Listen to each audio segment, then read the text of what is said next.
देखिए हेरिडिटरी अगर कैंसर है तो चांसेस होते हैं कि आपका वो कैंसर सरपास होगा ही, आपके नेक्स्ट जनरेशन में आएगा ही।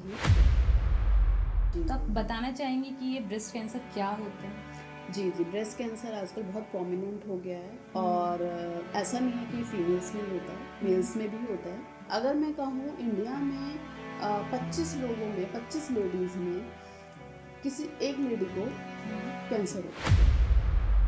इंडिया में सर्वाइवल रेट नहीं अच्छा है। ये जो ब्रेस्ट कैंसर है ये किस टाइप की फीमेल्स में ज़्यादा होने के चांसेस रहते हैं? किसी भी फीमेल को ऐसा फील होता है कि उनके ब्रेस्ट में पेन होना स्टार्ट हो गया है, राइट, मूवमेंट कर रहे हैं तो उनको पेन हो रहा है, तो ये भी एक साइन है कि ब्रेस्ट कैंसर हो सकता है। फास्टिंग बहुत अच्छी चीज़ होती है एक्चुअली में, कैंसर जैसी चीज़ को कंट्रोल करने के लिए, रोकने के लिए, बचने के लिए। जो हमारी शुगर इनटेक है जी, उसका क्या इम्पैक्ट पड़ता है कैंसर? बहुत इम्पैक्ट पड़ता है। कॉन्ट्रासेप्टिव पिल्स जो हैं कई टाइप के कैंसर्स को कम करता है। अगर आपके दांतों में अगर आप रेगुलर ब्रश नहीं करते तो प्लाक का फॉर्मेशन नहीं होता है। जो प्लाक का फॉर्मेशन होता है कहीं ना कहीं माउथ के थ्रू इंटरनली आपकी जो ब्लड स्ट्रीम्स होती हैं उससे जाता है, एंड हार्ट में स्ट्रोक होने के चांसेस बहुत ज़्यादा होते हैं जो लोग ओरल हाइजीन मेंटेन करते हैं।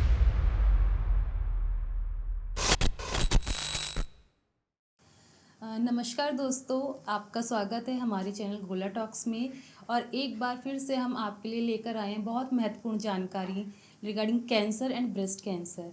तो जैसे हमारी स्टैटिक्स के अकॉर्डिंग पता चलता है कि आने वाले 10 सालों में 10 लोगों में से एक लोग को कैंसर होने के चांसेस बहुत ज़्यादा हैं। तो उसी के लिए आज हमारे साथ में आई हैं doctor Navita. Welcome to doctor Navita, जो हमें कैंसर के रिगार्डिंग इंफॉर्मेशन देंगी। तो डॉक्टर नविता, जैसे कि कैंसर हमारी जो इंडिया में इतनी जल्दी से बढ़ता हुआ जा रहा है, तो उसके क्या रीजंस हो सकते हैं? जी, पहले तो मैं आपको नमस्कार बोलना चाहूँगी और आपने मुझे यहाँ बुलाया, ये बहुत ही इम्पॉर्टेंट टॉपिक है जिस पे आज हम लोग बात करने वाले हैं, ब्रेस्ट कैंसर, जो कि बहुत वाइडली स्प्रेड हो रहा है इंडिया में। जैसे आपने मुझसे क्वेश्चन पूछा कि इंडिया में ब्रेस्ट कैंसर कितनी परसेंटेज में और कैसे हो रहा है। देखिए, आजकल के टाइम में बहुत ज़्यादा जो मेन जो फैक्टर होते हैं कैंसर के वो हैं अल्कोहल, सबसे इम्पॉर्टेंट, जो कि रेगुलरली आजकल आप देख रहे होंगे, स्पेशली जो मॉडर्न एरियाज़ हैं, I am not talking about the village areas because वहाँ पे बहुत कम अल्कोहल कंजप्शन होता है, बट मॉडर्न एरियाज़ जो हैं, जो लोग अभी शहरों की तरफ आ गए हैं, तो उन सोसाइटीज़ में वीकली मंथली कहीं ना कहीं अल्कोहल का कंजप्शन होता है, तो वो एक अल्कोहल कंजप्शन बहुत बड़ा फैक्टर है कैंसर के लिए। सेकेंडली टबैको, लाइक स्मोकिंग जो लोग करते हैं उनके अंदर भी कैंसर बढ़ने के चांसेस जो होते हैं बहुत ज़्यादा हो जाते हैं। And thirdly I would say air pollution. आप देख रहे हैं दिल्ली में, मैं दिल्ली में ही रहती हूँ तो मुझे तो पता है मेरे को कितनी प्रॉब्लम होती है, बिना एयर प्योरीफायर के आप सर्वाइव नहीं कर सकते हो। एयर क्वालिटी रेट बहुत ही ख़राब हो गया है। सो air pollution is also a biggest factor in developing cancers, any type of cancer, I am not talking about breast cancer और सर्वाइकल कैंसर और लंग कैंसर, ये सारे ही जितने भी टाइप के कैंसर्स होते हैं उसके लिए मेन फैक्टर है। अच्छा डॉक्टर नविता, ऐसी क्या एक इम्पॉर्टेंट जानकारी है, लाइक मिथ है, जो हमारे दर्शकों को पता होनी चाहिए रिगार्डिंग लाइक कैंसर, कोई भी कैंसर, कि ये एक मिथ है? देखिए, मिथ तो बहुत सारे हैं क्योंकि अगर किसी पेशेंट को इतना भी पता चल जाता है कि उसे कैंसर है तो वो उसको ये मेंटली इतना इम्पैक्ट कर देता है, तो कहीं ना कहीं वो अपने माइंड में ये मिथ बना देता है मैंने कोई गलतियाँ की हैं लाइफ में तभी मुझे कैंसर हुआ है, जबकि ये कोई रीज़न ही नहीं है कि गलतियाँ की हैं या मैंने लाइफ में शायद ये सब खाया जो मुझे नहीं खाना चाहिए था उसकी वजह से मुझे कैंसर हो गया, या मेरे लाइफस्टाइल ऐसा था तो उसकी वजह से कैंसर हो गया। मैं कहना चाहूँगी आजकल ऐसे भी लोग हैं जिनका लाइफस्टाइल बहुत स्ट्रिक्ट है, ठीक है, सुबह जल्दी उठते हैं, पूरा व्यायाम करते हैं, योगा करते हैं, बहुत अच्छी उनकी खाने की डाइटरी हैबिट्स हैं, बट स्टिल उनको भी हो जाता है। लेकिन कहीं ना कहीं जिनकी डाइटरी हैबिट या लाइफस्टाइल इज़ नॉट गुड, वो लोग ज़्यादा प्रोन होते हैं कैंसर के लिए। तो मैं ये कहना चाहूँगी कि अगर किसी को पता चलता है कि मुझे कैंसर है तो सबसे पहले ये मिथ उनके दिमाग से उनको निकाल देना चाहिए कि मुझे ये कैंसर मेरी वजह से आया है या मैंने कुछ गलतियां की हैं उस वजह से आया है। Sorry about my throat. Secondly, लोगों के दिमाग में एक चीज़ आ जाती है, अगर उनको ये पता चलता है कि मुझे कैंसर है तो अब मैं रिकवर नहीं हो पाऊँगा, राइट। उनके दिमाग में आ जाता है मेरी लाइफ यहीं पे ख़त्म हो गई है और अब मेरा सर्वाइवल नहीं है। तो वो भी एक तरीके का मिथ है, लेकिन क्योंकि वो भी मैं इसलिए बोलना चाहूँगी, देखिए अगर कैंसर एकदम फाइनल स्टेज में पता चल रहा है, लेट स्टेज में पता चल रहा है, तो ऑब्वियसली सर्वाइवल के चांसेस बहुत कम हो जाते हैं। लेकिन अगर वो हमें सेकंड स्टेज में पता चल गया है, थर्ड स्टेज में पता चल गया है, तो सर्वाइवल चांसेस बहुत हो जाते हैं। और हमारे इंडिया में ही इतने एग्जांपल्स हैं जिनको कैंसर बहुत अर्ली स्टेज में पता चल गया, उसका ट्रीटमेंट किया गया और आज भी लोग बहुत अच्छी normal living life, they are surviving in a really good manner.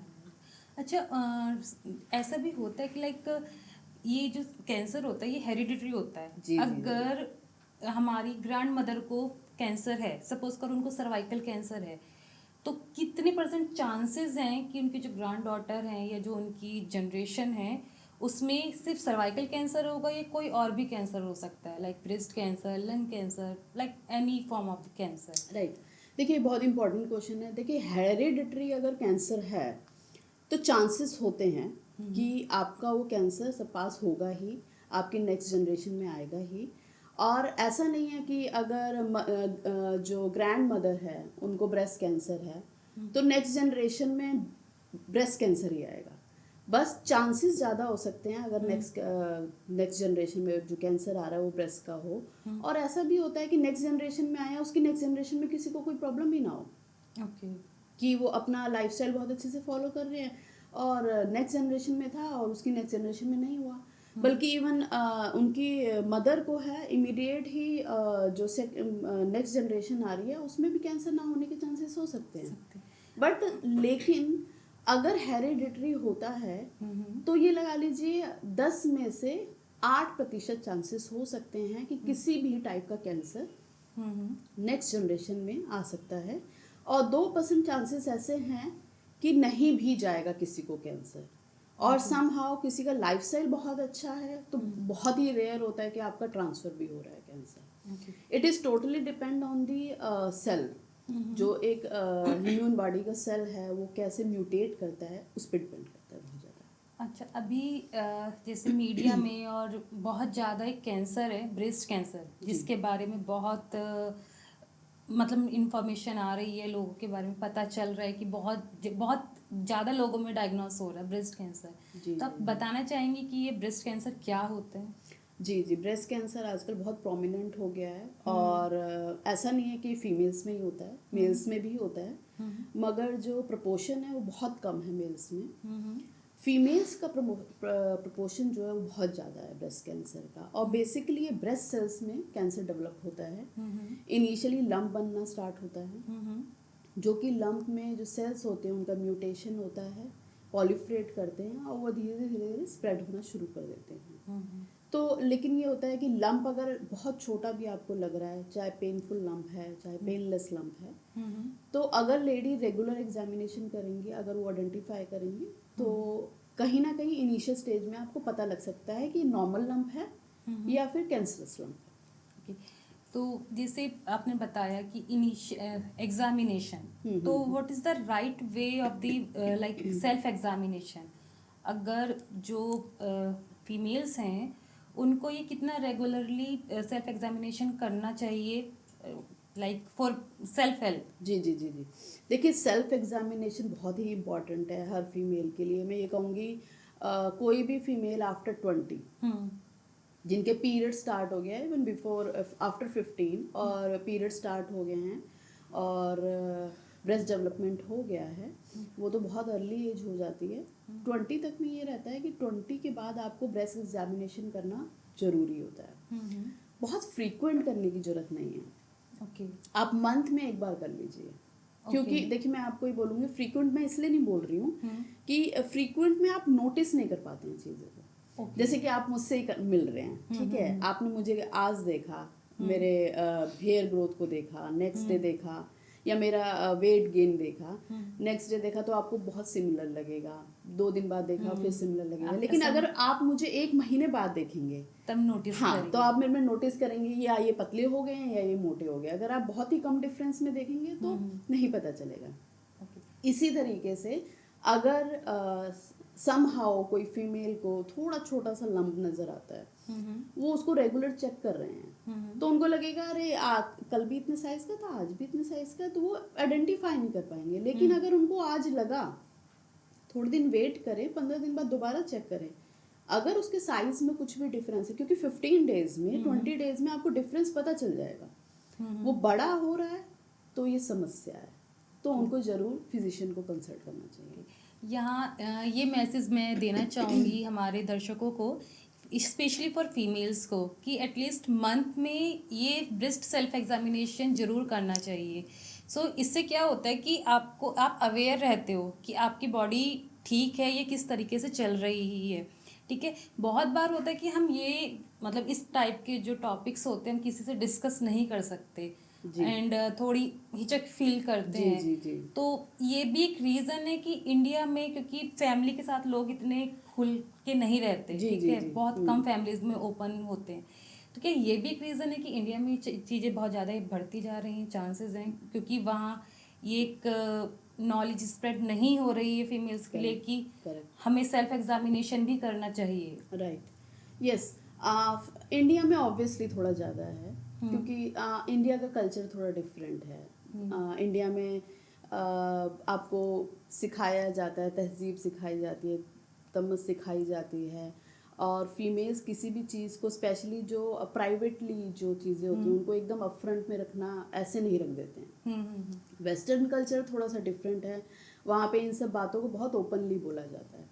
तो समहाउ इंडिया में कहीं ना कहीं ये होता है कि अगर फीमेल को पता भी चला है कि ब्रेस्ट का इशू है या ब्रेस्ट कैंसर, उन्होंने कुछ लंप नोटिस किया है या पेन नोटिस किया है या कुछ चेंजेस नोटिस किए हैं, तो वो एकदम से अपफ्रंटली किसी के सामने नहीं रख सकती हैं। फर्स्ट उनका जो कंसर्न, एरिया ऑफ कंसर्न होता है, अगर मैरिड वुमेन है तो वो अपने हस्बैंड को बताएंगी। वो एकदम से ऐसे नहीं जाके बोलेंगे कि या अपनी मदर इन लॉ को बताएंगे, क्योंकि एक फीमेल का रहता है। ऐसा भी हो सकता है वो पहले अपनी मदर इन लॉ को या अपनी माँ को बताएं, उसके बाद हस्बैंड को बताएं, कुछ भी हो सकता है। ये 2 उनके फर्स्ट जो होते हैं प्रायोरिटी होते हैं कि अगर हमें कुछ प्रॉब्लम हो रही है तो उनको बताया जाए। लेकिन अगर उनको ये कहा जाएगा कि चलिए डॉक्टर के पास लेके चलते हैं, तो वो कहीं ना कहीं अपने आप को रिस्ट्रिक्ट करते हैं। कहीं ना कहीं ये फैमिली सपोर्ट भी बहुत इम्पोर्टेंट होता है। अरे लाइक अब देखिए, जो मैं ये कहूँगी कि अपर मिडिल क्लास लोग हो गए, ठीक है, या मिडिल क्लास लोग हो गए, इनमें अवेयरनेस थोड़ी ज़्यादा है। तो वो जानते हैं कि भाई ऐसी दिक्कत है, हमें डॉक्टर को दिखाना चाहिए। वहीं मैं कहूँ अगर जो लोअर क्लास लोग होते हैं वो इन सब चीज़ों को बहुत हाइड करते हैं, या लोअर मिडिल क्लास हो गए, खुल के नहीं बोलते हैं। और पता होने के बाद भी कहीं ना कहीं कहते हैं, जैसे अब घर में भी किसी को बताया गया है, भाई अपने हस्बैंड को बताया, हस्बैंड ने अपने पेरेंट्स को बताया कि ऐसे चीज़, तो वो इग्नोर कर देते हैं, अरे डॉक्टर के पास जाने की क्या ज़रूरत है। ये चीज़ें होती हैं और इंडिया में ज़्यादा रहती हैं। वेस्टर्न कल्चर बहुत ओपन है, कुछ भी है ओपनली बात करते हैं, और वहाँ तो हर चीज़ ही बहुत ही ओपनली बात की जाती है हर चीज़ के लिए। तो हाँ, ये फैक्टर कहीं ना कहीं होता है कि इस वजह से इसके रेट भी थोड़ा हाई जा रहा है। अच्छा, जैसे अभी आपने बोला वेस्टर्न कल्चर लाइक जितनी भी कंट्रीज़ हैं इनमें लाइक अवेयरनेस बहुत ज़्यादा है वहाँ पर लोगों को, और वहाँ पर डायग्नोस भी अच्छे से, वहाँ पर परसेंटेज है वहाँ पर जो डायग्नोस होती हैं। तो क्या आपको लगता है कि कहीं ना कहीं जो हमारा जो इंडियन कल्चर है वो वेस्टर्न कल्चर की तरफ मूव हो रहा है, उनका लाइफस्टाइल अडेप्ट कर रहा है, ये भी एक रीज़न हो सकता है ये कैंसर और ब्रेस्ट कैंसर वगैरह होने के लिए? देखिए, लाइफस्टाइल अडेप्ट करना इज़ गुड। आप अच्छे कपड़े पहन रहे हैं, अच्छी बात है, अपने आप को बहुत सुंदरली अच्छे से मेंटेन कर रहे हैं, चीज़ों के लिए ओपन हो रहे हैं, अपफ्रंट बातें कर रहे हैं, बहुत अच्छी चीज़ है। आप वेस्टर्न कल्चर को कहीं ना कहीं बुक कर रहे हैं। लेकिन मैं ये चाहूँगी वेस्टर्न कल्चर की वो सब हैबिट्स ना ली जाएं, जैसे कि उनका खान पान थोड़ा सा, वो लोग, हम लोगों का खान पान बहुत अच्छा है। ज़मीन में उगी हुई चीज़ें होती हैं, उसको खाया जाता है, दाल चावल सब्जी रोटी, बर्गर पिज़्ज़ा यहाँ नहीं होते, वहाँ उस कल्चर में थोड़ा ज़्यादा होता है। तो ऑब्वियसली वेस्टर्न कल्चर को बिल्कुल लिया जाए, मगर उन चीज़ों को ना लिया जाए जिसकी वजह से कैंसर बढ़ने के चांसेस ज़्यादा होते हैं। अगर मैं कहूँ इंडिया में 25 लोगों में 25 लेडीज़ में किसी एक लेडी को कैंसर होता है, लेकिन वहीं वेस्टर्न अगर मैं बोलूँगी वेस्टर्न कल्चर में 25 लोगों में से 2 या 3 लोगों को हो सकता है। तो वहाँ रेशियो ज़्यादा है क्योंकि उनका खान पान थोड़ा सा डिफरेंट स्टाइल का है। बट वहीं पर मैं आपको ये भी बताना चाहूँगी, वहाँ पे सर्वाइवल रेट बहुत अच्छा है। अच्छा। इंडिया में सर्वाइवल रेट नहीं अच्छा है। क्यों नहीं अच्छा है? क्योंकि यहाँ पे सबसे पहले अगर चीज़ें पता भी चली हैं कैंसर के बारे में, देखिए कैंसर तो बाद में पता चलेगा, कुछ उसके सिम्टम भी पता चले हैं। जैसे कि मैंने बोला ब्रेस्ट कैंसर के बारे में, लंप पता चला है फीमेल्स को या किसी फीमेल को, मगर वो एकदम अपफ्रंट आके नहीं बोलेंगी यहाँ पर, ठीक है। तो अगर वो अभी फर्स्ट स्टेज में ही था, ठीक है, उन्होंने बताया नहीं क्योंकि उनको और कोई प्रॉब्लम हो नहीं रही है, उनको लगा एक छोटा सा लंप है, अपने सर्कल में डिस्कस कर लिया, और जो उनके सर्कल में भी कोई ऐसा है जिसको कुछ नहीं पता, उसने अरे अरे ये तो नॉर्मल है, मेरे को भी रहता है, ठीक है, बॉदर नहीं किया, वो बढ़ गया। कुछ दिनों बाद थोड़ी ज़्यादा प्रॉब्लम होगी कि पेन भी होना शुरू हो गया। अब पेन हुआ तो कहीं ना कहीं पेन जब होता है तब प्रॉब्लम होना शुरू होता है कि ब्रेस्ट में पेन हो रहा है, बहुत ज़्यादा पेन हो रहा है, तब लेडीज़ जो है थोड़ा आगे आती हैं। और कई लेडीज़ मैं बताऊंगी पेन को भी सहन करती हैं। जब उनकी शेप चेंज होगी या उनके मार्क्स निकलने शुरू हो जाएंगे, तब लेडीज़ आती हैं कि ये तो कुछ ज़्यादा ही हो गया है मेरे साथ। ओके। तब तक स्टेज बहुत आगे हो जाती है। आपने लेकिन वेस्टर्न में इनिशियल स्टेज में ही पकड़ लिया जाता है। वो आज देखा है मुझे लंप है, नेक्स्ट डे ही वो डॉक्टर के अपॉइंटमेंट लेंगी और जाएंगी और कहेंगी देखिए मुझे ये इशू है और बताइए क्या है, और मैमोग्राफी तुरंत होगी और पता चल जाएगा। अच्छा, जैसे आपने बोला लंप, ये लंप क्या होते हैं? देखिए लंप क्या होती है, गांठ होती है। बेसिकली सारे के सारे जो कैंसर सेल्स है एक साथ म्यूटेट होके कलेक्टिवली एक जगह पे इकट्ठे हो जाते हैं और एक मास बन जाता है, ठीक है। अब मैं ये नहीं बोलूँगी कि सारे लंप कैंसरस होते हैं, कुछ लंप नॉर्मल भी होते हैं, नॉर्मल सेल का कलेक्शन हो गया है तो उसकी वजह से है। लेकिन 2 टाइप के लंप होते हैं जो कि कैंसरस होते हैं और एक सिंपल लंप होता है। अच्छा। और लंप में भी 2 कैटेगरीज होती है, एक लंप बना है लेकिन उसमें पेन नहीं है, पेनलेस है। एक लंप बना है जिसमें पेन बहुत ज़्यादा है। पेनलेस लंप जो होता है वो ज़्यादा रिस्की होता है। रिस्की मतलब किस सेंस में रिस्की? लाइक पेनलेस है, पेशेंट को बॉदर नहीं कर रहा है, किसी फीमेल को बॉदर नहीं कर रहा है, वो चल रहा है और एट द एंड पता चला वो तो पेनलेस था और उसकी वजह से वो बाद में कैंसर में कन्वर्ट हो गया, स्प्रेड हो चुका है, और वो स्प्रेड हो चुका है बॉडी के, क्योंकि क्या होता है लिम्फ नोड्स के थ्रू ये जो कैंसर सेल्स होते हैं वो बॉडी के हर एरिया में, लंग में चले जाएंगे, ब्रेन में चले जाएंगे, लिवर में चले जाएंगे, स्प्रेड हो जाता है, अदर बॉडी के पार्ट्स में जाके अपना कॉलोनी बनाना स्टार्ट करते हैं और जो दूसरे वाइटल ऑर्गन्स होते हैं उनके फंक्शनिंग को रोकना शुरू कर देते हैं। ये होता है। पेन वाला होता है वो नोटिस में आ जाता है क्योंकि दर्द हो रहा है, और जब दर्द हो रहा है तो कोई भी फीमेल होगी तो जाएगी डॉक्टर के पास, भी मुझे इसमें बहुत दर्द हो रहा है, नोटिस में आ गया। और मोस्टली ये देखा गया है पेन वाले जो होते हैं वो कैंसरस नहीं होते हैं, नॉर्मल सेल ही कलेक्टिवली आ जाते हैं मोस्टली। अच्छा, मैं सारे नहीं बोल रही हूँ। ओके। इस ब्रेस्ट कैंसर के सिम्टम्स क्या क्या होते हैं? लाइक अगर सपोज किसी फीमेल को उसने सेल्फ एग्जामिनेशन किया, उसको lump, is it like it could be painless और पेनफुल, तो उसके बाद क्या सिम्टम्स उसमें आएंगे जिससे उसको एक डॉक्टर की कंसल्ट लेने की बहुत मतलब चाहिए कंसल्ट? जी देखिए पहले तो मैंने सबसे इम्पोर्टेंट चीज़ बोली लंप होता है। लंप अगर किसी भी फीमेल को लग रहा है तो ये फर्स्ट सिम्टम है कि आपको अपने डॉक्टर को कंसल्ट करना बहुत ज़रूरी है, वेदर इट इज़ पेनलेस और painful. Okay, first thing. Secondly अगर आपको किसी भी फीमेल को ऐसा फील होता है कि उनके ब्रेस्ट में पेन होना स्टार्ट हो गया है, राइट, मूवमेंट कर रहे हैं तो उनको पेन हो रहा है, तो ये भी एक साइन है कि ब्रेस्ट कैंसर हो सकता है। ओके। थर्डली किसी भी जैसे ब्रेस्ट है, ब्रेस्ट की शेप में चेंज होना, ठीक है, वो बहुत ही विजिबल हो जाता है कि अब ब्रेस्ट की शेप पहले अलग थी, अब डिफरेंट हो गई है, तो ये एक और सिम्टम होता है, ये एक और साइन है कि अब आपको कंसल्ट करना चाहिए कि शेप में चेंज आ गया है। फोर्थली होता है मार्क्स आ जाना। Marks, okay. ये बहुत रेयरली होता है कि फीमेल्स में मार्क आ गए हैं ब्रेस्ट में, रेड मार्क्स हो गए हैं या कुछ डिफरेंट टाइप के मार्क्स हो गए हैं। इनिशियली ऐसा भी लगता है कि अरे कुछ बॉयल निकल गया है, कोई पिंपल निकल गया है या कुछ स्किन का प्रॉब्लम हो गया है। बट अगर ऐसा फीमेल को लग रहा है कि इस तरीके के मार्क उनके अराउंड द ब्रेस्ट आ रहे हैं या ब्रेस्ट पे आ रहे हैं, तो उनको ज़रूर कंसल्ट करना चाहिए डॉक्टर को और अपना फिजिशियन को दिखाना चाहिए। अच्छा, डॉक्टर नविता, ये जो ब्रेस्ट कैंसर है ये किस टाइप की फीमेल्स में ज़्यादा होने के चांसेस रहते हैं? लाइक फीमेल्स को अपना जो डेली रूटीन है उसमें क्या क्या हैबिट्स इन्वॉल्व करनी चाहिए और क्या क्या एक्सक्लूड करनी चाहिए जी जिससे उनको ब्रेस्ट कैंसर होने का रिस्क कम हो? जी बिल्कुल। देखिए, मैं ये कहना चाहूँगी पहले के टाइम में मैं इसमें वो नहीं बोल रही हूँ कि कुछ डिफ्रेंशिएशन नहीं करना चाह रही हूँ, क्योंकि आजकल की जो गर्ल्स हैं वो वर्किंग हैं, उनके पास करियर ओरिएंटेड हो गई हैं, और मैं भी एक करियर ओरिएंटेड गर्ल हूँ और मैं भी एक मदर हूँ। ऑब्वियसली वो सब चीज़ें भी इम्पॉर्टेंट होता है, बट द थिंग इज़ जिन फीमेल्स की थोड़ी डिलेड मैरिज होती है और फिर डिले बच्चे होते हैं, उनमें थोड़े से रिस्क ज़्यादा देखे गए हैं।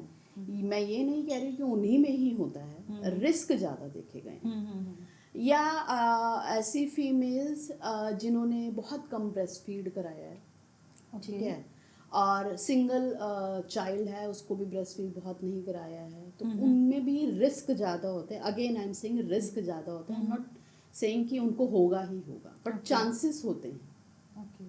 दूसरा, obesity is the main reason. Obesity, या ओबेसिटी तो आई थिंक सारे ही कैंसर के लिए मैं बोलना चाहूँगी, not only for the breast cancer, also it's a disease, तो वो तो बॉडी के यस यस।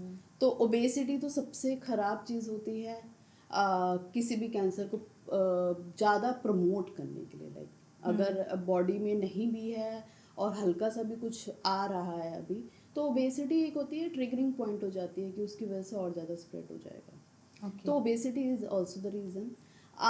सेकेंडली, थर्डली मैं ये बोलना चाहूँगी कि लाइफस्टाइल थोड़ा सा, मैंने आपको इनिशियल भी बोला था कि आजकल का लाइफस्टाइल ये होता है कि देखिए इतना स्ट्रेस है, 4-5 दिन काम किया, सैटरडे संडे मिला तो लोग पार्टीज करते हैं, ठीक है, then smoke consumption, alcohol consumption हो जाता है, मंथली 2 बार हो जाएगा या 3 बार हो जाएगा, कभी कभी लोग क्या होता है हर वीकली 4 बार भी करते हैं, एंड मंथली 1 बार भी करते हैं, राइट। तो कहीं ना कहीं वो अल्कोहल तो बॉडी में जा रहा है, स्मोक तो कहीं ना कहीं बॉडी में जा रही है, और वो कहीं ना कहीं ट्रिगरिंग फैक्टर होता है। तो बेसिकली पुराने ज़माने में अगर आप विलेज गर्ल्स को देखेंगे, उनकी एज बहुत छोटी होती है, 20 साल की उम्र में शादी हो गई, 22 साल की उम्र में बच्चा हो गया, एंड उस बच्चे को उन्होंने 1-1.5 साल फीड कराया, अभी जस्ट वो फीड करा के हटी थी, वो दोबारा प्रेग्नेंट हो गई, एक और बच्चा हो गया, उसको फीड कराया, ठीक, कंटिन्यूस साइकिल चल रही है। Then they stop again. उनका लाइफस्टाइल, उठ रहे हैं, सबके लिए खाना पीना बना रहे हैं, घर में सारा काम कर रहे हैं, हस्बैंड को हेल्प कर रहे हैं, सब चीज़ें कर रहे हैं, कहीं ना कहीं उनकी बॉडी कंटिन्यूसली मूव कर रही है, ओबेसिटी का नामो निशान नहीं है, बॉडी कंटिन्यूसली मूव कर रही है। आई एम नॉट सेइंग कि जल्दी शादी कर लो, जल्दी बच्चे कर लो, बट आई एम सेइंग कि जो भी करो आप, आपकी बॉडी मूव करती रहे, आप अपनी बॉडी को एटलीस्ट टाइम दो एक्सरसाइज करने के लिए, आप योगा करो, ठीक है, ओबेसिटी मत होने दो। ऐसी भी फीमेल्स हैं जो कि शादी नहीं करती हैं, बच्चे नहीं करती हैं, अपने आप को पूरे अच्छे तरीके से मेंटेन रखती हैं, योगा करती हैं, एक्सरसाइज करती हैं, दे आर फाइन, अपनी लाइफ बहुत अच्छे से जी रही है वो, उनको कोई ब्रेस्ट कैंसर का वो नहीं है। तो इट इज़ नॉट नेसेसरी कि आपको शादी ही करनी है, बच्चा ही करना है तभी आप चीज़ों से बच सकते हो, ऐसा कुछ नहीं है। आप अगर शादी बच्चा नहीं भी कर रहे हो, लेकिन आप अपनी जो आसपास का एनवायरनमेंट है, अपनी बॉडी के लिए क्या कर रहे हो, वो इम्पोर्टेंट होता है। ओबेसिटी मत आने दीजिए, अब लाइफस्टाइल को कंट्रोल रखिए। अगर आप बहुत ज़्यादा अल्कोहल ले रहे हैं तो मिनिमाइज कर दीजिए। मैं ये नहीं कह रही छोड़ दीजिए, मिनिमाइज कर दीजिए। स्मोकिंग क्विट कर सकते हैं, स्मोकिंग तो बहुत ही ख़राब चीज़ होती है। अल्कोहल भी बिल्कुल मतलब ऐसा तो है नहीं कि बहुत नेसेसरी लेना, वो भी क्विट किया जा सकता है। एक्सरसाइज की जा सकती है अच्छे से, खान पान अच्छा रखा जा सकता है। बाहर का पिज़्ज़ा बर्गर ये सब ना खाए, घर की बनी हुई चीज़ें, ऑयली फूड ना खाया जाए। ओके। तो ये सब चीज़ें ऑब्वियसली उनका लाइफस्टाइल बॉडी में वो करेगा। फास्टिंग कर सकते हैं। फास्टिंग फास्टिंग बहुत अच्छी चीज़ होती है एक्चुअली में। पुराने ज़माने में इतने फास्ट रखे जाते थे कि ये आज ये है, ये कर लो। उनका मुझे लगता है ऐसा कि कहीं ना कहीं एक पर्पस होता था कि हाँ ये हमारी बॉडी को रिलैक्स करेगा, डिटॉक्स करेगा। और ऑब्वियसली सबसे अच्छी चीज़ क्या होती है, जब फास्टिंग की जाती है तो अगर बॉडी में कोई भी ऐसे सेल्स जो कि इन्फ्लेम्ड हों तो वो धीरे धीरे उनका इन्फ्लेमेशन कम हो जाता है। Okay, just because of fasting. Just because of fasting okay. Inflammation कम होगा तो आपके चांसेस कम हो जाएंगे कैंसर डेवलप होने के लिए। ओके। तो फास्टिंग बहुत अच्छा फैक्टर होता है। और जब आप शुगर ले रहे हैं या फास्टिंग नहीं कर रहे हैं तो वो इन्फ्लेम जो सेल आपकी बॉडी में है उनमें शुगर और जाएगा, वो ट्रिगर करेगा, उनमें और इन्फ्लेमेशन बढ़ेगा।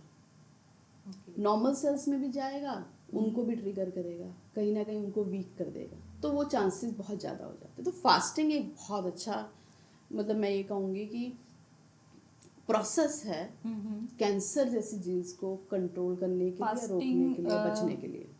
इंटरमिटेंट फास्टिंग से क्या समझते हैं, मतलब आप क्या कहते हो? It is the same fasting, normal fasting, intermediate fasting is also good because in intermediate fasting like 12 से 13 घंटे का होना चाहिए। आप रात को 6 बजे खाना खा लो या 8 बजे खाना खा लो, नेक्स्ट डे आप फिर 12 घंटे के गैप पे या 14 घंटे के गैप पे खाना खाइए, 9-10 बजे का ब्रेकफास्ट कीजिए। ओवरऑल लाइफ जो डेली लाइफ रूटीन है, हाँ, उसको मेंटेन करिए, क्योंकि अगर हम जल्दी टाइम से खाना खाएंगे, टाइम से सोएंगे, तो आपकी स्लीप भी पूरी हाँ, होगी, आपका lifestyle daily complete right, sleep पूरी होगी। और मैंने हमारे इंडियन कल्चर में बहुत, जैसे कि मैंने जैन कल्चर को देखा है, वो लोग खाने पीने को लेकर they are very particular. Like उनका I think they have 2 meals in a day, like morning में खा लिया एंड इवनिंग बिफोर 6 एंड उसके बाद वो लोग कुछ नहीं खाते हैं। And I have few patients जिसमें मैंने देखा, जब मैंने उनके ब्लड, वो ऑयली खाना खा रहे हैं, सब कुछ खा रहे हैं, और वहीं एक और नॉर्मल बंदा है जो सब खा रहा है, जो जैन नहीं है, जो नॉर्मल प्रोसेसिंग जैसे हम लोग खाते पीते हैं वैसे खा रहा है, और मैंने दोनों के ब्लड टेस्ट कराए और आप मानेंगे नहीं, मुझे उन पे लग रहा था क्योंकि वो आए, मुझे ये प्रॉब्लम हो रहा है, वो प्रॉब्लम हो रहा है, उनकी ब्लड रिपोर्ट बिल्कुल सही थी। मुझे ऐसा लगा कि उनको कोलेस्ट्रॉल का प्रॉब्लम होगा, बट टोटली फाइन। तो कहीं ना कहीं फास्टिंग है, इंटरमिटेंट फास्टिंग हो गई आपकी इतना लॉन्ग ट्रबल में, और कहीं ना कहीं फूड इनटेक कितना कम है, इस वजह से उनकी बॉडी जो है उसको टाइम मिल जाता है, ऑर्गन्स को टाइम मिल जाता है, स्टमक को टाइम मिल जा रहा है रेस्ट करने का, लिवर को टाइम मिल जा रहा है रेस्ट करने का। भैया हमें भी तो रेस्ट की जरूरत होती है, इतना काम कर रहे हैं, अब हमें सोना है थोड़ी देर, जब मैं सो के उठूंगी तो मैं फ्रेश होंगी। ऐसी बॉडी भी है, भैया तुमने खा लिया, अब हमने पचा लिया, और थोड़ी देर हमें टाइम दे दो रेस्ट करने का, हम भी रेस्ट जब करेंगे, बॉडी की जो ऑर्गन्स है उनकी भी रेस्ट की रिक्वायरमेंट है। यस। ओके, अच्छा, जो ये ब्रेस्ट कैंसर है, ब्रेस्ट कैंसर और एज, इनमें क्या रिलेशन है? लाइक जो 15 से 20 की एज या 20 से 30 की एज, उनमें कितने % चांसेस होते हैं ब्रेस्ट कैंसर होने के, या जो 20 से 40 तक की एज होती है उनमें कितने % चांसेस होते हैं, और अबव 50 मतलब इनमें कितने % चांसेस? देखिए, एज जैसे जैसे बढ़ेगी कैंसर होने के चांसेस वैसे वैसे बढ़ते चले जाते हैं। अच्छा जी। जो अभी बिल्कुल बच्चे ही हैं, ठीक है, 13-14 साल, उनमें नहीं होता है इतना, क्योंकि वो उस अभी एनवायरनमेंट में उतना गए नहीं हैं, एक्सपोज नहीं हुए हैं। देखिए, एयर पोल्यूशन के लिए अभी एक्सपोज उतने नहीं हुए हैं, ठीक है, खाने पीने की डाइटरी भी शायद उतने एक्सपोज नहीं है, तो बहुत कम चांसेस होते हैं। जब when you cross 40 then there are more chances, because आप हर चीज़ को कितना ज़्यादा एक्सपोज कर चुके हो और कंटिन्यूसली आपकी बॉडी वो चीज़ को आपकी अगर कोई ऐसा बंदा है जो अल्कोहल ले रहा है काफ़ी टाइम से ले रहा है, 20 साल हो गए, ऑब्वियसली उसकी बॉडी तो कितनी ज़्यादा वो हो गई होगी, उसके कितने इन्फ्लामेटरी सेल्स उसकी बॉडी में हो गए होंगे, तो कितना प्रॉन हो जाएगा वो कैंसर के लिए। तो एजिंग कहीं ना कहीं जितनी ज़्यादा एजिंग होगी चांसेस बहुत ज़्यादा रहेंगे। Again I am saying lifestyle अच्छा है, खान पान अच्छा है, तो बिल्कुल सब कुछ नॉर्मल है, क्योंकि आज भी ऐसे लोग हैं जो सब कुछ, मैं ये नहीं कह रही हूँ अल्कोहल आजकल सभी लेते हैं, आई थिंक 80% लेते होंगे, 20% नहीं लेते होंगे, बट सारे अल्कोहल लेने वालों को तो कैंसर नहीं होता, सही राइट। सारा जो स्मोक करने वालों को तो कैंसर नहीं होता, एयर ये कब से हम ये वाली एयर ले रहे हैं तो उनको सबको कैंसर नहीं होता। It is all depend your body cells, ठीक है, आपका लाइफस्टाइल, आपका खान पान, उस पर बहुत डिपेंड करता है। ओके। अच्छा, जो ब्रेस्ट फीडिंग है ये कितना इस मतलब कितना परसेंट इस ब्रेस्ट कैंसर के रिस्क को रिड्यूस करता है अगर हम ब्रेस्ट फीडिंग कराते हैं? सपोज करो एक फीमेल है तो सिर्फ 6 मंथ ब्रेस्ट फीडिंग करा रही है, ठीक है, और एक सेकंड फीमेल है वो लाइक 1 ईयर और 1.5 ईयर ब्रेस्ट फीडिंग करा रही है, तो दोनों में से लाइक ज़्यादा चांसेस किसको हैं ब्रेस्ट कैंसर होने के? देखिए ब्रेस्ट फीडिंग के लिए मैं ये बोलूँगी मिनिमम रिक्वायरमेंट 6 मंथ होती ही है। किसी भी बच्चे के लिए 6 मंथ फीड देना उसको वो रिक्वायर्ड ही है। बट अगर कोई फीमेल 1 साल भी करवाती है फीड, वो भी बहुत अच्छी चीज़, अच्छा ही है ऑब्वियसली, और बच्चे को न्यूट्रिशन मिलेगा, जो माँ खा रही है वो बच्चे में ही जाता है। ऐसी फीमेल्स में चांसेस कम होते हैं जितना ज़्यादा ब्रेस्ट फीड रहता है, लेकिन 6 मंथ में भी अगर वो करवा रही हैं तो भी चांसेस नहीं है, क्योंकि वो 6 मंथ भी बच्चे को तो फीड करवा रही हैं, जितना मिल्क प्रोडक्शन हो रहा है वो बेबी को जा रहा है। 1 साल करवा रही हैं तो वो और अच्छा है, 6 महीने करवानी है तो वो भी अच्छा है। लेकिन जो फीमेल्स नहीं करवाती हैं उनमें थोड़ा सा प्रॉब्लम होता है, क्योंकि प्रोडक्शन तो हो रहा है ना, मिल्क तो बन ही रहा है, वो बच्चे को फीड नहीं करवा रही है। तो ब्रेस्ट फीडिंग बहुत अच्छी चीज़ है। कहीं ना कहीं ब्रेस्ट फीडिंग जो है ब्रेस्ट कैंसर को रोकने में बहुत अच्छी चीज़ होती है। जिन महिलाओं के 2 बच्चे होते हैं, 3 बच्चे होते हैं, वो उतना ही ज़्यादा ब्रेस्ट फीड कराती हैं, उन महिलाओं में चांसेस बहुत कम होते हैं। क्योंकि अगर मैं अपने डेटा देखती हूँ तो मोस्टली मैंने ऐसा ही देखा है, मैं ये नहीं कह रही हूँ कि भाई ब्रेस्ट फीड करा रहे हैं और नहीं करा रही है तो नहीं, जो करवा रही है फीमेल उसको कैंसर होगा ही होगा, नहीं, ऐसा नहीं है, उनको भी नहीं होता है कैंसर। बट द डेटा ये कह रहा है कि जो फीमेल मदर नहीं बन रही हैं या ब्रेस्ट फीड नहीं करा रही हैं, उनमें थोड़े से ज़्यादा देखे गए केसेस। जैसे हेरिडिटरी कैंसर जो होते हैं उनमें मतलब उसका क्या ग्राफ होता है? लाइक अगर हमारी ग्रैंड मदर में है, सपोज मेरी ग्रैंड मदर को है और मेरी मदर को नहीं है, मुझे होने के कितने चांसेस हो सकते हैं? बिल्कुल हो सकते हैं चांसेस। ओके। क्यों हो सकते हैं चांसेस? कहीं ना कहीं सेल टू सेल ट्रांसफ़र होता है, तो चांसेस बिल्कुल होते हैं, बट ऐसा नहीं है कि उनको जो कैंसर है वही कैंसर आपको होगा, किसी और टाइप का भी कैंसर हो सकता है। तो क्या मुझे एनुअली अपना चेकअप कराते रहना चाहिए? बिल्कुल, जिनकी हेरिडिटी में है उनको तो करवाना ही चाहिए। क्योंकि उनके में परसेंटेज ज़्यादा हो जाती है, क्योंकि वो पीछे से जनरेशन टू जनरेशन आ रहा है तो ज़्यादा हो जाता है। आपने लाइक हमारी एंजेलिना जूली के बारे में सुना होगा, कितनी बड़ी स्टार हैं, हॉलीवुड की टॉप स्टार हैं। उनका भी मदर को था, उनकी मदर की मदर को था, हाँ, तो ब्रेस्ट कैंसर ही था। तो उनको कहीं ना कहीं था कि मैं बड़ी मुझे होने के चांसेस बहुत ज़्यादा हैं, ऑल्दो ऐसा कुछ सिम्टम या कुछ नहीं था, तो उन्होंने चेंजेस करवा दिए। ओके। तो ब्रेस्ट कैंसर को डायग्नोस करने के लिए क्या क्या डायग्नोस्टिक्स मतलब यूज़ करने चाहिए, लाइक मैमोग्राफी वगैरह? यस। सो ब्रेस्ट कैंसर को आप देखिए, अगर इनिशियल स्टेज में आपको लगे कि आपके लम्प बन रहा है या आपको बॉडी में कुछ, ब्रेस्ट में कुछ चेंजेस नज़र आ रहे हैं, तो फर्स्ट थिंग है mammography. Okay. Mammography is very important. Mammography में क्या होता है कि जब वो करवाएंगे तो जो भी कैंसरस सेल है वो उसमें आइडेंटिफाई हो जाते हैं। हम्म।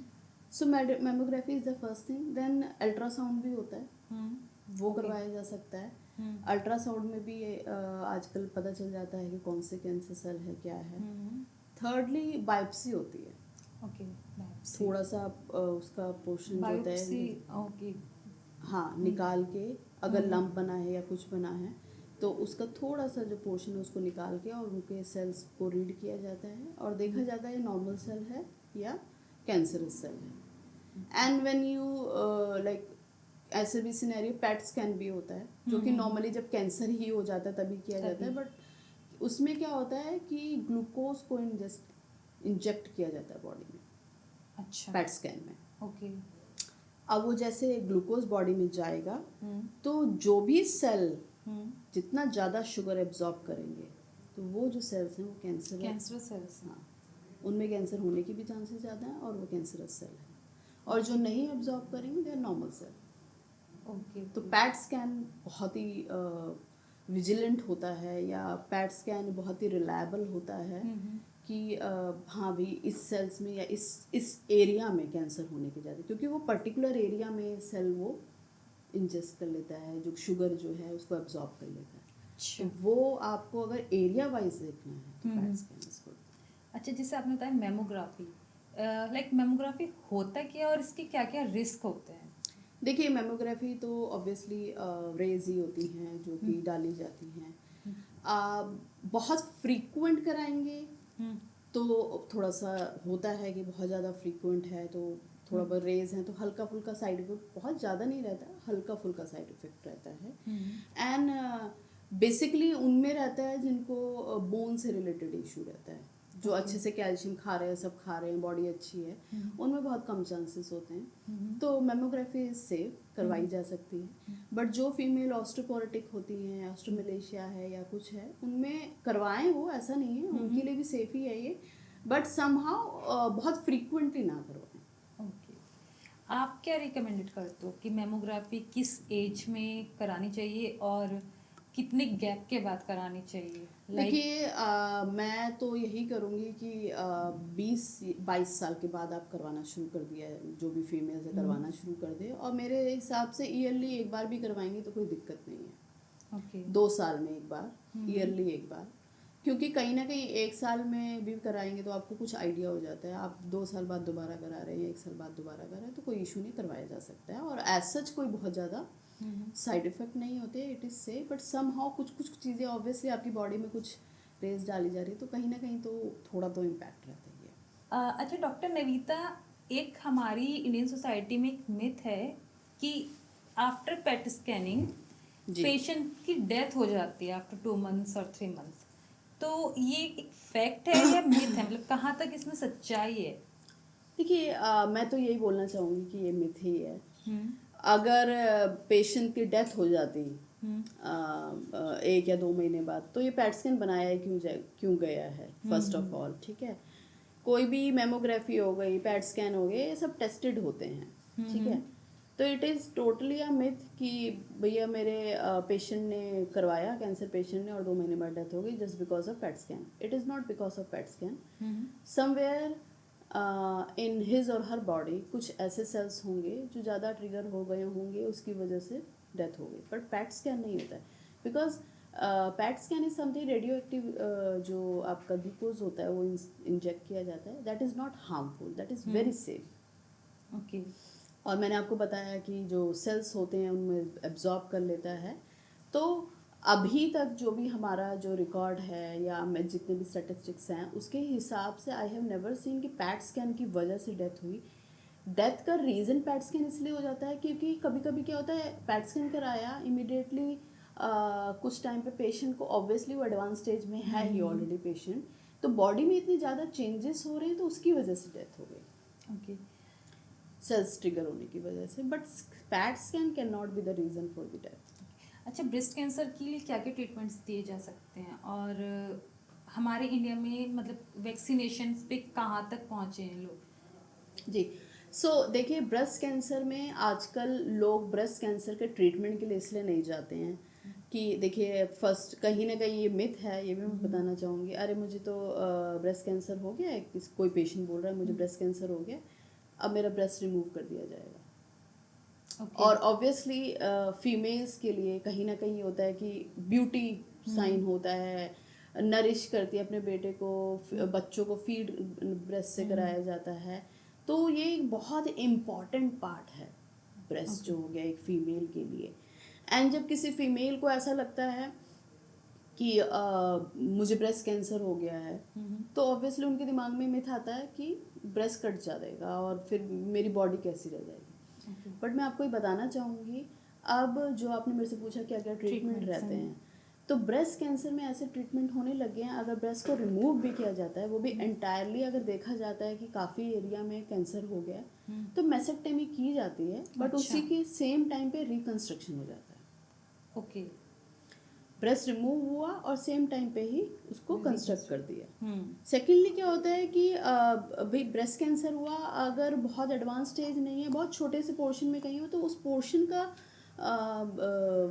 सर्जरी करके वो पोर्शन को अलग कर दिया जाता है। एंड जरा सा ये पोर्शन निकला है उसमें रिकंस्ट्रक्शन होके वो नॉर्मल हो जाता है। तो ब्रेस्ट कैंसर में रिकंस्ट्रक्शन आजकल बहुत ज़्यादा होने लगे और अब इतनी एडवांस टेक्नोलॉजी हो गई है कि मेसेक्टेमी करते भी नहीं है, छोटा सा पोर्शन रिमूव किया, उसको रिकंस्ट्रक्ट कर दिया, एंड आपको पता ही नहीं चलेगा कि कुछ हुआ भी है। ओके। नॉर्मल ब्रेस्ट रहेगा। तो ये एक मिथ है, लोग इस वजह से नहीं ट्रीटमेंट्स कराने जाते हैं या ओपनली बोलते नहीं हैं जब तक कि बहुत प्रॉब्लमेटिक ना हो जाए। ये चीज़ रहता है। एंड ऑब्वियसली वैक्सीन्स तो अभी आपने रिसेंटली आई थिंक 2 और 3 months, not months back, weeks back, अभी रशिया ने अनाउंस कर दिया है कि उन लोगों ने वैक्सीन निकाल दी है कैंसर की।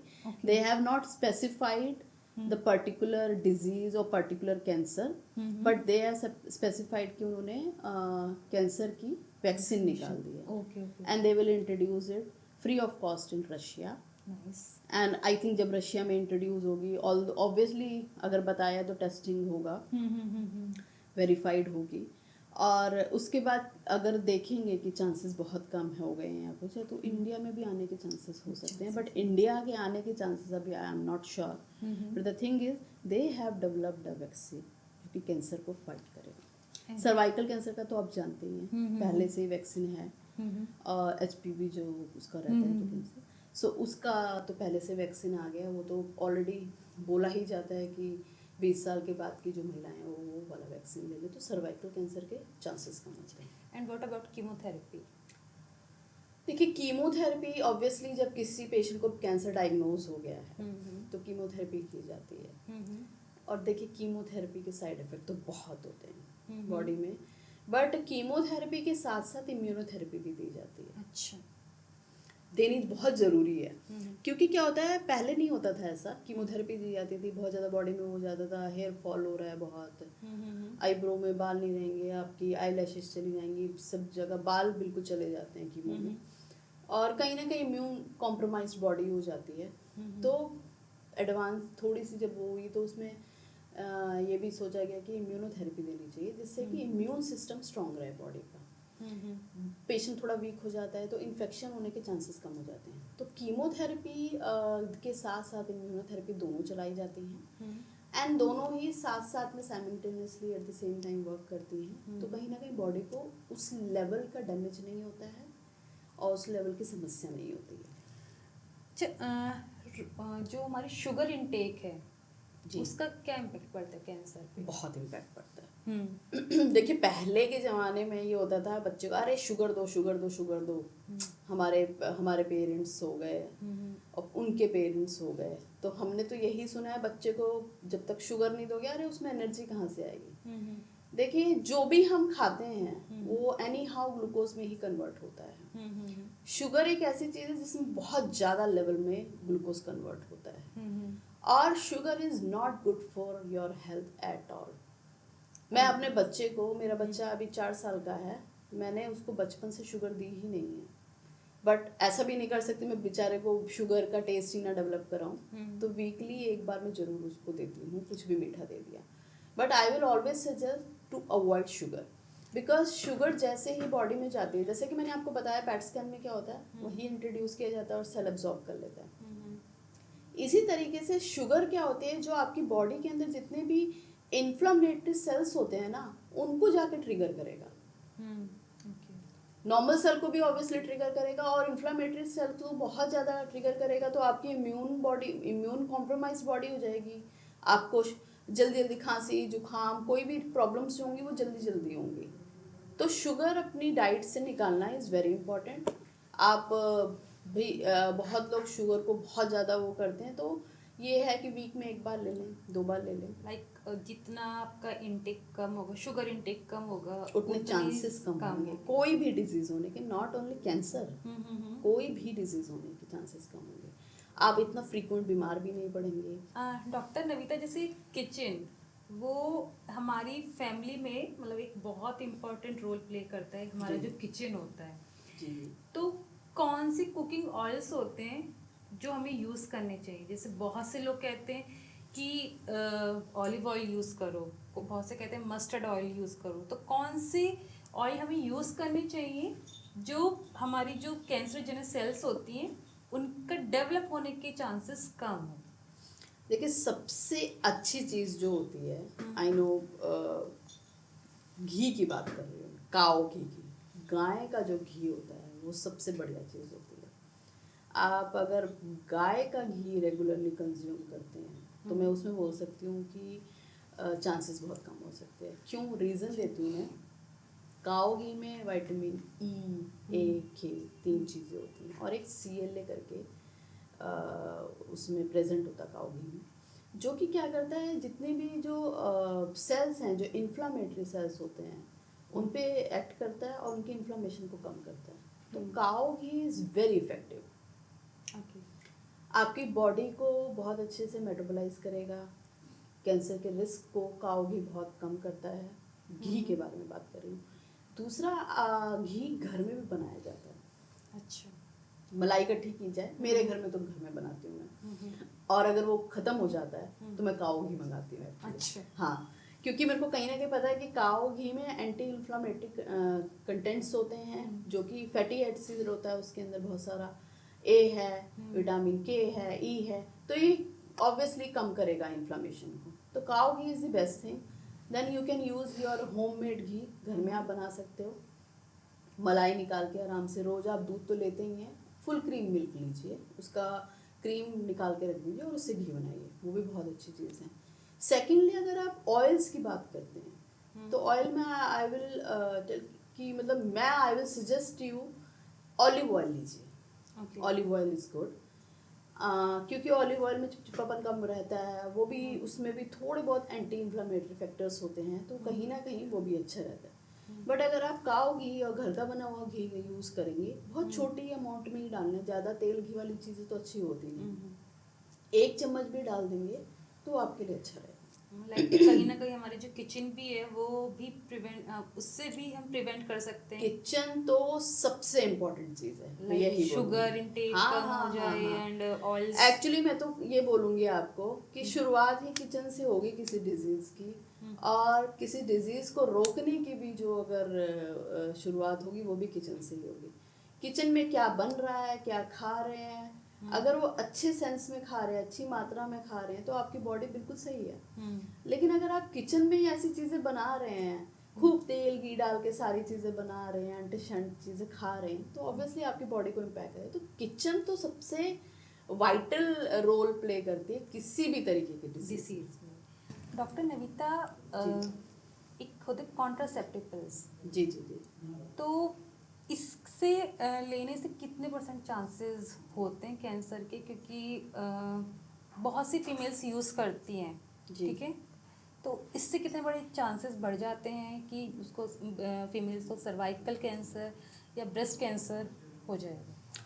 देखिए, कॉन्ट्रासेप्टिव पिल्स कहीं ना कहीं, देखिए दोनों चीज़ें होती हैं, साइड इफ़ेक्ट भी हैं और बहुत बेनिफिशियल भी होती हैं। जो कॉन्ट्रासेप्टिव पिल्स जो होती हैं बेसिकली, सबसे इम्पॉर्टेंट तो आप जानते हैं, प्रेगनेंसी को अगर आपको अनवांटेड प्रेगनेंसी है तो उसको स्टॉप करना है, तो ऑब्वियसली उसमें काम करेगी। सेकेंडली क्या होता है, PCOS एक कंडीशन होती है, पॉलीसिस्टिक ओवरियन सिंड्रोम, जो कॉन्ट्रासेप्टिव पिल्स में जो लेते हैं तो उनको ऑब्वियसली वो डिजीज़ या सिंड्रोम को ठीक करता है वो।